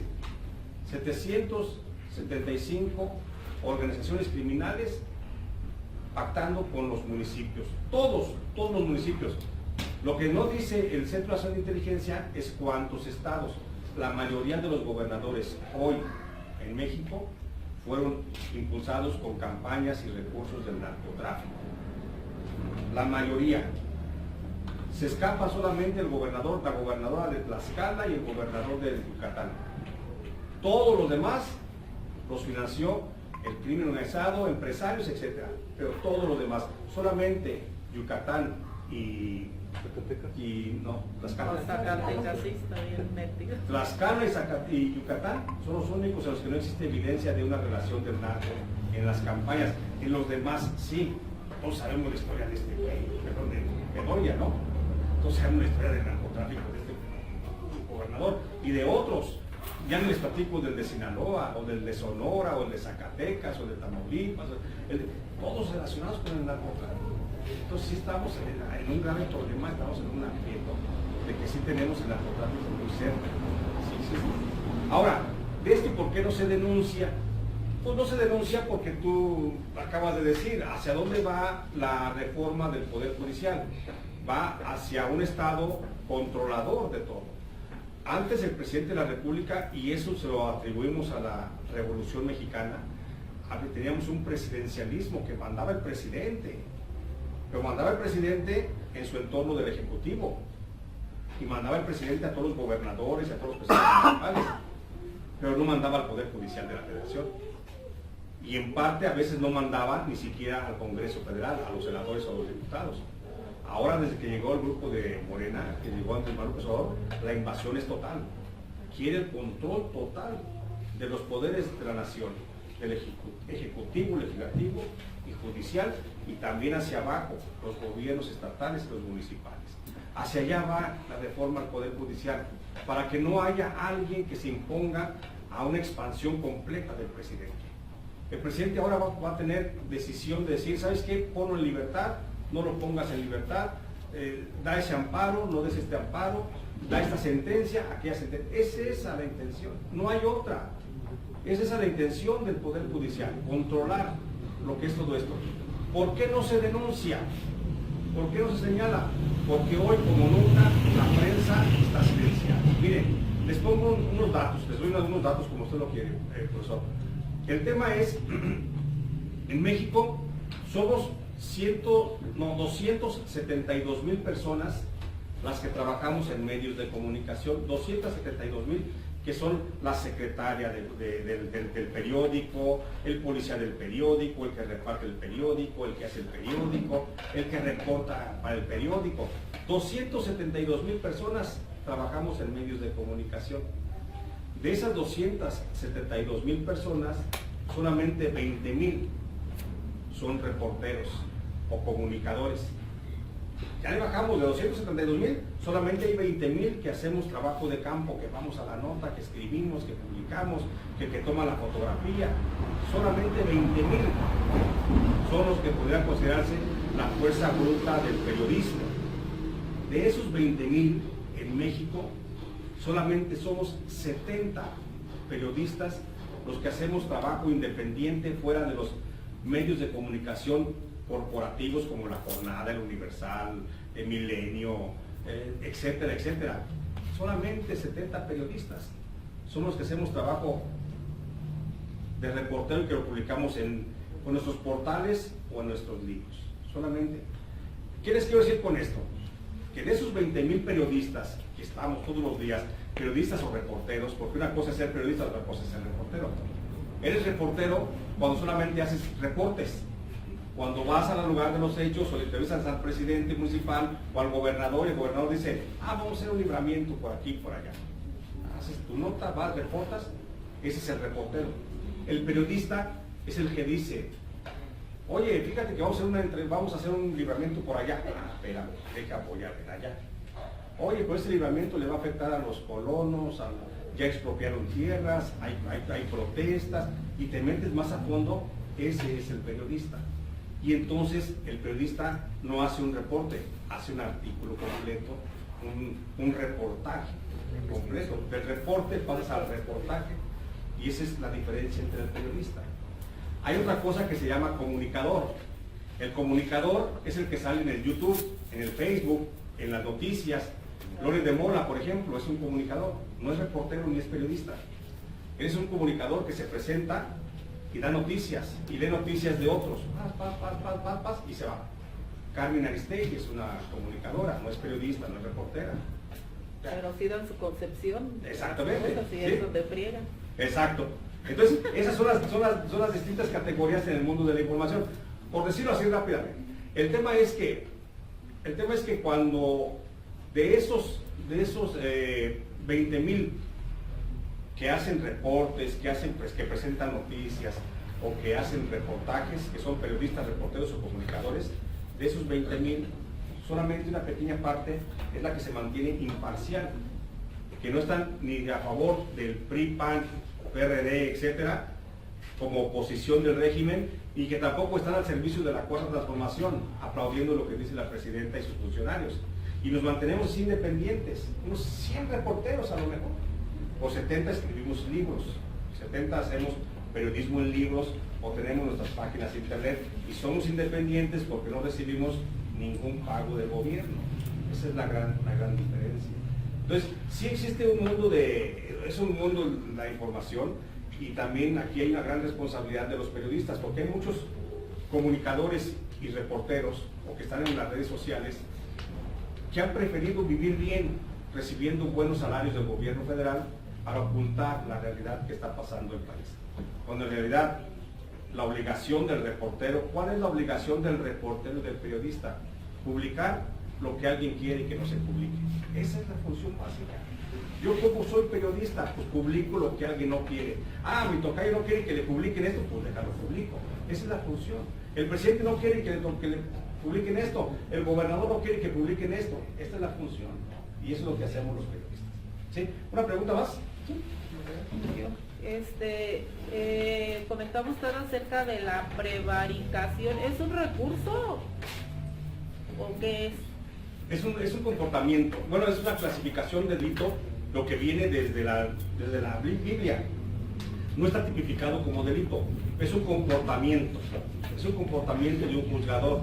La prevaricación es cuando un juez sabe que va a emitir una sentencia sin fundamento y que esa sentencia sin fundamento le va a afectar a alguien. Entonces a esto lo podemos, pueden hacer uso de eso aquí en México, en cualquier país. En cualquier parte del mundo la prevaricación es esa, que un juez emita una sentencia no fundada y que va a causar daño a alguien, como cuando dictas una sentencia a un inocente y lo declaras preso. Aún sabiendo que tiene las pruebas de que es inocente, lo declaras culpable y queda preso, es una prevaricación, porque sabe que le causó mal y sabe que esa sentencia no está fundada en nada. ¿Sí? Esa es la prevaricación. Ajá, la otra es acerca de esto del Poder Judicial. Al final de cuentas, ¿quién va a elegir? O sea, ¿quién va a ser? El INE, al final de cuentas va a ser cuando López Obrador tachó al INE de corrupto y al final de cuentas van a ser ellos. Nosotros consideramos que al final, como pueblo, me imagino que la mayoría que está metido en las noticias y todo, yo creo que con el hecho de que Claudia Sheinbaum hayan puesto a García Luna como parte de la seguridad, pues con eso nos damos una idea, ¿no? También, perdón, a Omar García. No hay diferencia, porque García Campos es un discípulo de García Luna. Así es, es un discípulo de García Luna.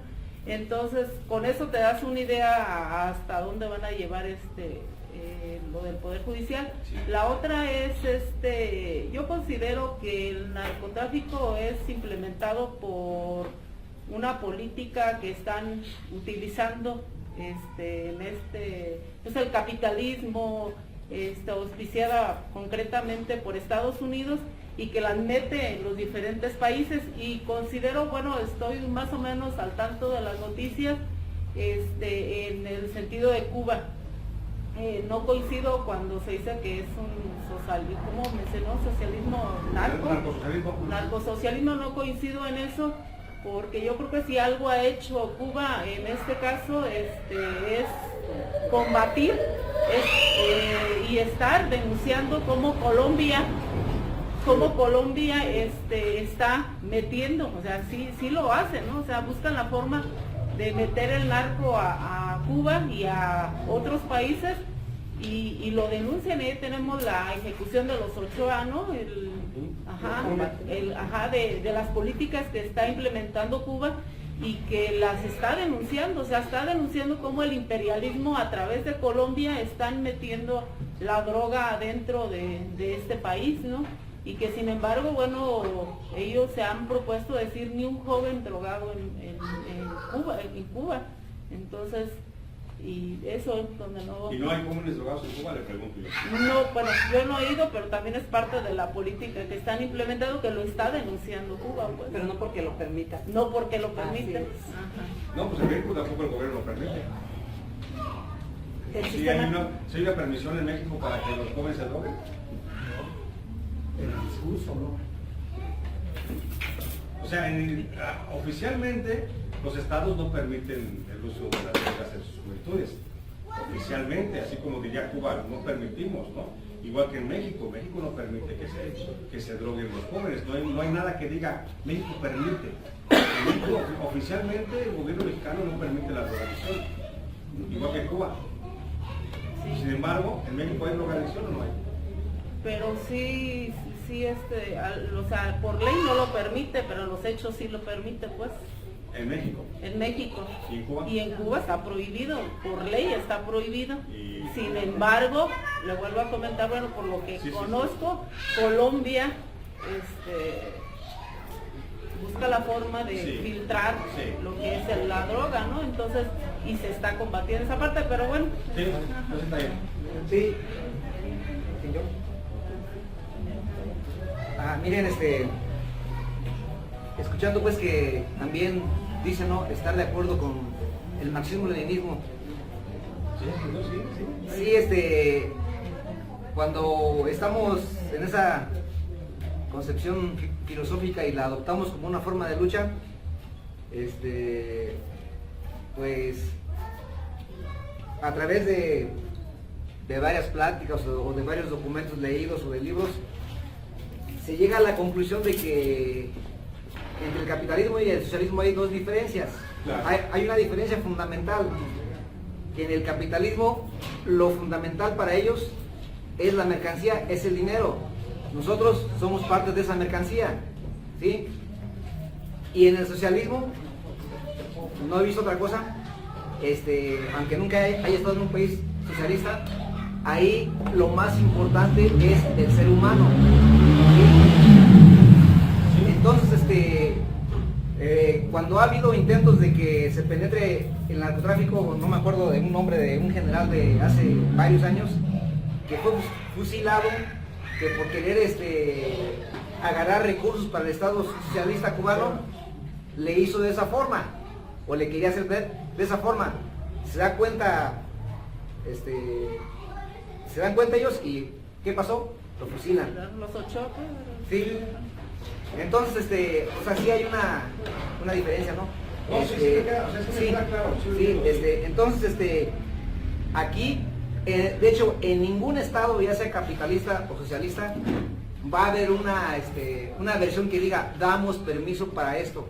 Para algo que perjudique así descaradamente al ser humano, no va a haber. Pero en la vía de los hechos, se está demostrando día con día. Con los narcocorridos, con la música esa que no sirve, que en vez de dar un mensaje positivo, está conduciendo a la destrucción de la mente de los jóvenes, ¿sí? Yo en ese sentido quiero nada más hacer un comentario Sí. de los narcocorridos, porque es un tema bien interesante. Es la forma en la que el Estado pretende dominarnos de alguna forma. Les voy a decir por qué. Miren, les pongo un ejemplo.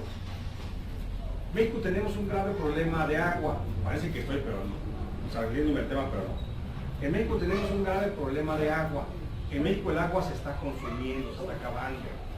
Todos sabemos eso. ¿Quién se está consumiendo el agua en México? Las grandes empresas transnacionales que se sentaron en México. La Coca-Cola, la Pepsi-Cola, la cerveza Modelo, la Corona, la Volkswagen, porque para hacer carros te ocupas muchísima agua. Las petroleras que perforan agua para sacar el gas a través de presión hidráulica, etc. Las grandes empresas son las que están acabando el agua en México. ¿Sí? Se vienen y se asientan en México, porque en México, ¿qué les interesa? En México no les interesa la mano de obra a las mineras canadienses. Vienen y se asientan acá, que hay grandes minas, y para sacar oro ocupas muchísima agua para lavar el oro. ¿Sí? Yo tengo incluso un libro, ¿no? Tengo un libro que se llama El agua o la vida, y hago una investigación del tema. Déjenme les digo por qué. El tema del agua se está consumiendo tanto, pero el gobierno, el Estado no quiere que sepas que se está consumiendo las empresas.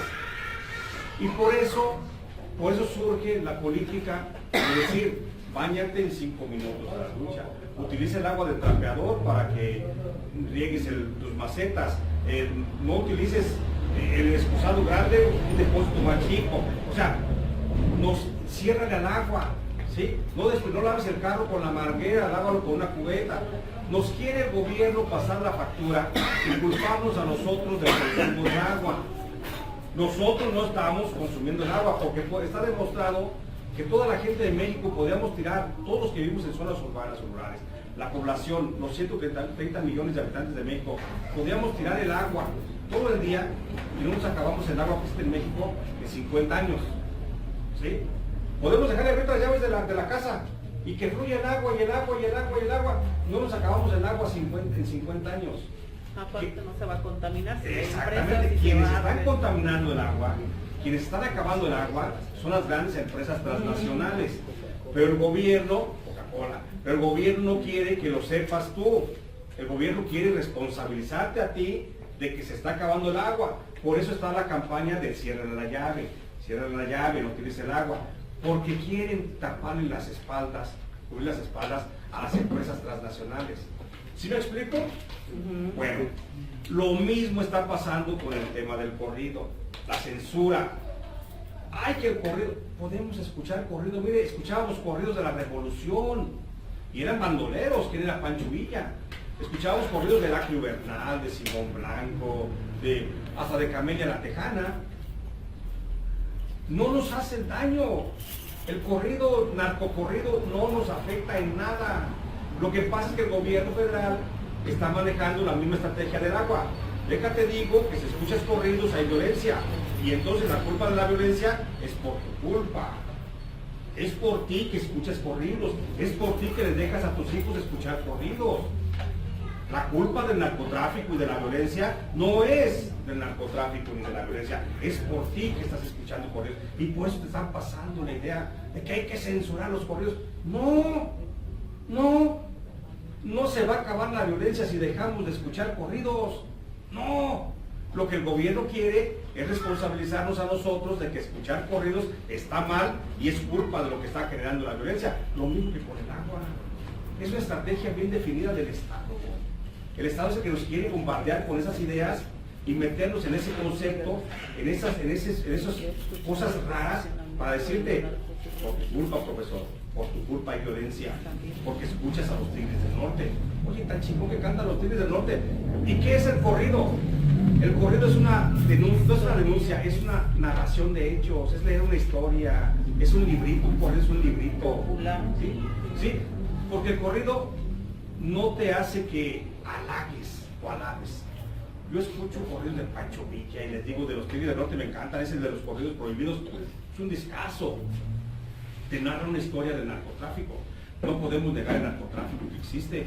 Como no podemos negar que existió la Revolución Mexicana. Si no fuera por el corrido, ¿cuántas historias de la Revolución Mexicana nos hubieran perdido? La delita simplemente. ¿Sí? Son cosas bien importantes que vienen marcadas en el corrido y que tenemos que cantarlas como tienen que contarse las historias. No puedes negar la existencia de algo con solo no nombrarlo. No puedes. Y Claudia Sheinbaum está equivocada completamente en esa propuesta, diciendo que si escuchas corridos bélicos, estás fomentando el corrido. No, miren, esa es una estrategia que lanzó Felipe Calderón en el 2008, cuando inventaron la famosa palabra de la apología del delito. ¿Qué es apología? El hacerle gran Exactamente. honor. Exaltar, hacerle honor a algo. ¿Sí? Una apología a la patria, pues es el himno nacional. Haces grande a la patria, pero es el himno nacional. Y lo cantas con esa intención de engrandecer la patria. Pero ¿quién canta un corrido para engrandecer al Chapo Guzmán? La neta. ¿Quién canta un corrido para engrandecer a Rafael Caro Quintero? Nadie. Lo cantan porque es un corrido que está muy bonito, pegajoso, que cuenta una historia y hasta ahí. Y nosotros debemos entenderla como consumidores de esa información como tal. Miren, si negamos la existencia, la posibilidad de seguir escuchando corridos bélicos, los que sean, no se va a acabar la violencia, ni la vamos a fomentar. Simplemente el corrido es una manifestación cultural. Es como si usted dijera mañana, ¿saben qué? No lean el libro del licenciado, porque el libro del licenciado es una historia de cómo se relacionó el narco con el Estado mexicano y cuenta historias de narcos con relación con funcionarios públicos. No lean eso. Es como si comenzáramos a negar la existencia a través de no nombrarlo. Porque acuérdense que es el principio de Claudia. Claudia dijo, presidenta con A, porque lo que no se nombra no existe. Ese es su principio. Entonces, lo que no se nombra no existe. Entonces, pues no quiere nombrar el narcotráfico para que no exista el narcotráfico. Y luego, como sociedad, solamente entendamos que la violencia existe por sí misma. Ah, sí existe, porque ya nadie canta corridos belicosos, ya nadie habla del narcotráfico, nadie habla de los chapitos, de los mallitos, etcétera, etcétera, de las 4 letras, etcétera. Nadie habla de eso. Entonces, ¿por qué hay violencia? Pues porque hay violencia, porque sí. Yo por eso yo no me trago el cuento de la presidenta de Condesa y menos de este estúpido gobernador que tenemos de Meroya, que dice que hay que prohibir corridos. ¿Por eso ya se va a acabar la violencia? No, lo que quiere es culparnos a nosotros de que hay violencia porque escuchamos corridos. Es el mismo caso del agua. Nos quieren culpar. Y por eso tenemos que estar atentos y despiertos para que no nos culpen. Disculpe, ¿cómo no prohíben las canciones de todas de los locos esos, marihuanos? A ver. Ahí tenemos muchos vecinos que no les entienden lo que tocan, lo que cantan.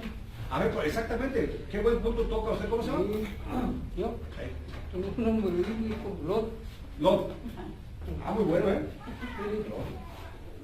Ah, sí, la mujer de Lot. Esa música es la que van a quitar. La mujer de Lot. Sí. Sí. No, sí, no tiene usted mucha razón, don Lot. ¿Sabe por qué? Porque ahí es el reggaetón. ¿Qué habla el reggaetón? Habla de puro... Pues no voy a decir palabras de ese, ¿verdad? Pero habla desde cosas muy sexuales. Y habla feo. Habla ¿por qué no prohíben eso? Hay otras que hasta hablan maldiciones. Sí, sí, exactamente. O sea, eso se debería entonces de quitar.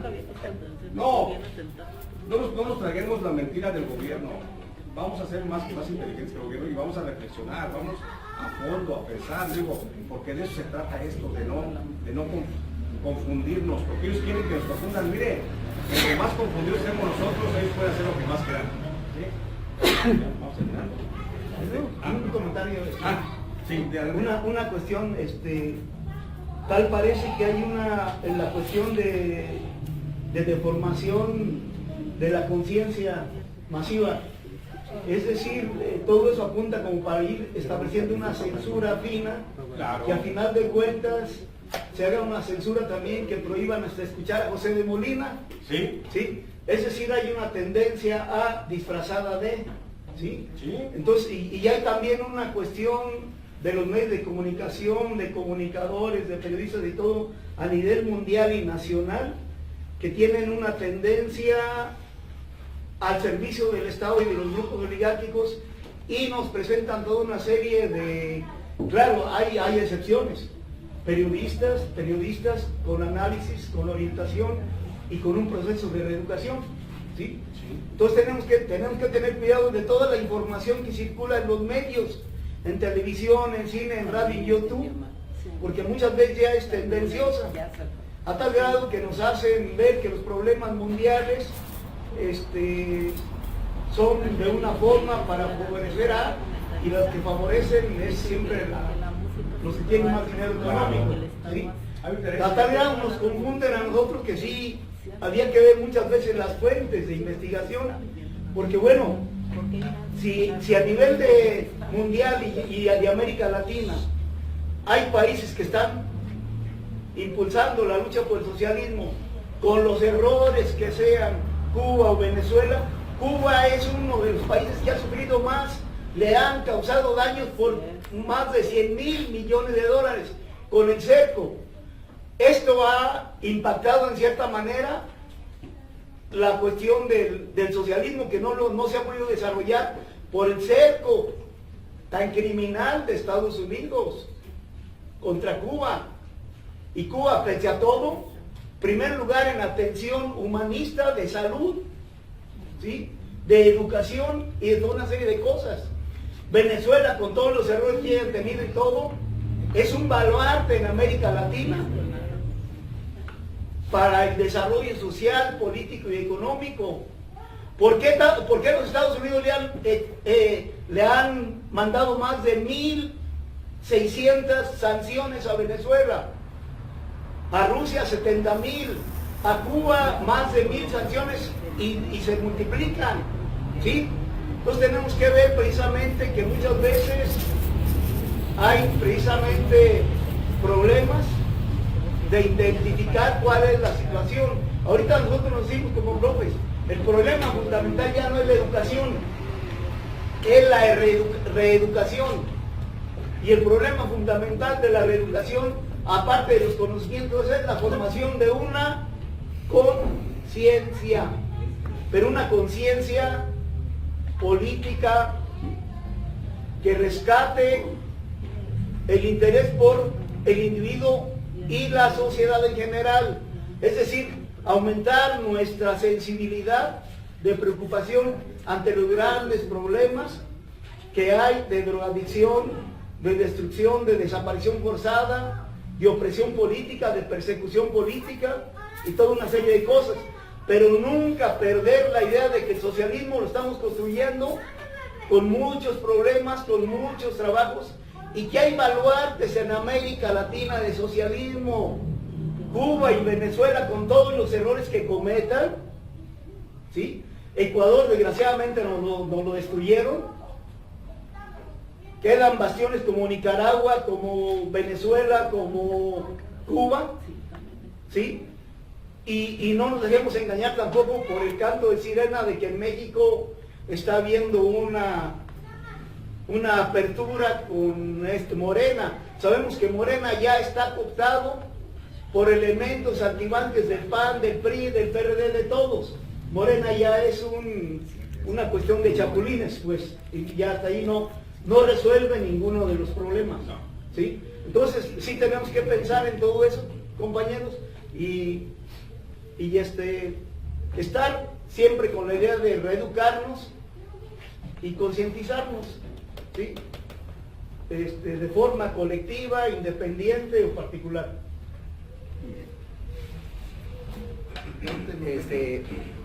Nada más como que hubo un pequeño malentendido. Estoy completamente de acuerdo en el corrido de que es una forma de manifestación cultural del pueblo mexicano, ¿sí? En lo particular me gustan los corridos de Ramón Ayala, por decir así.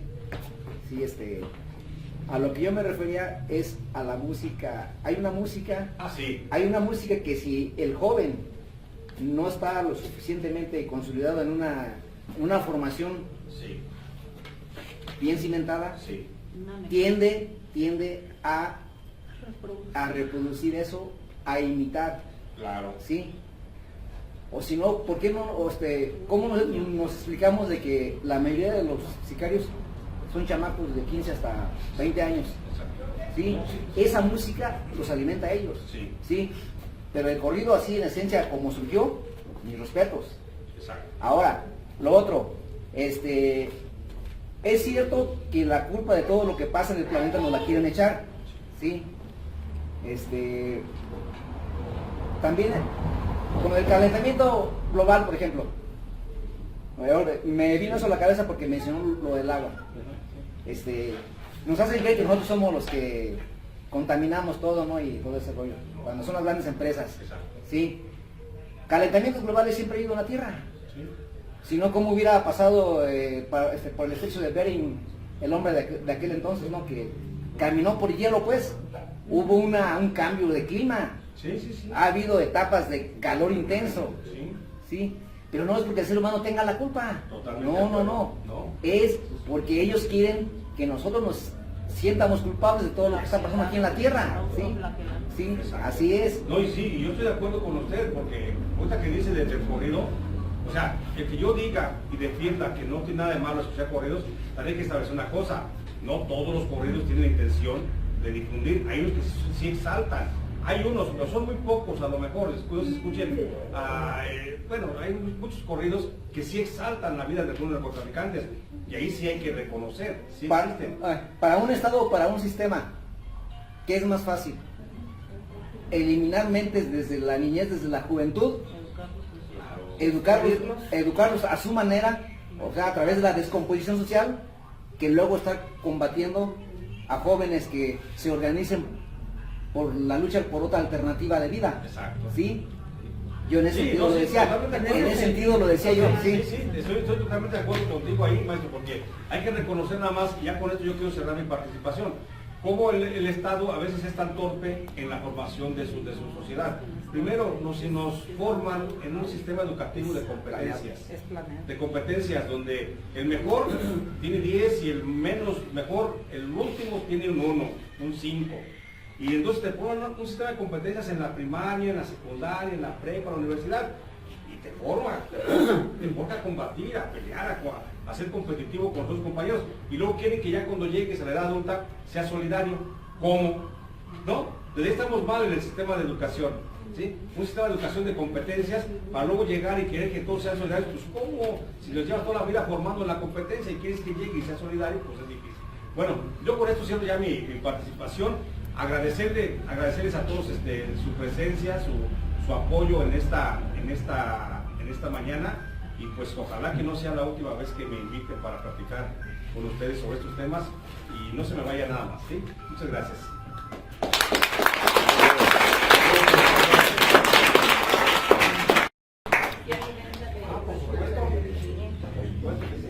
Sí, sí, me invitan, ¿dónde? ¿Aquí mismo?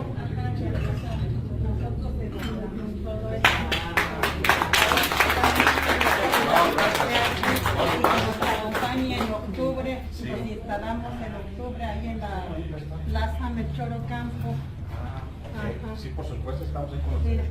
Sí, gracias.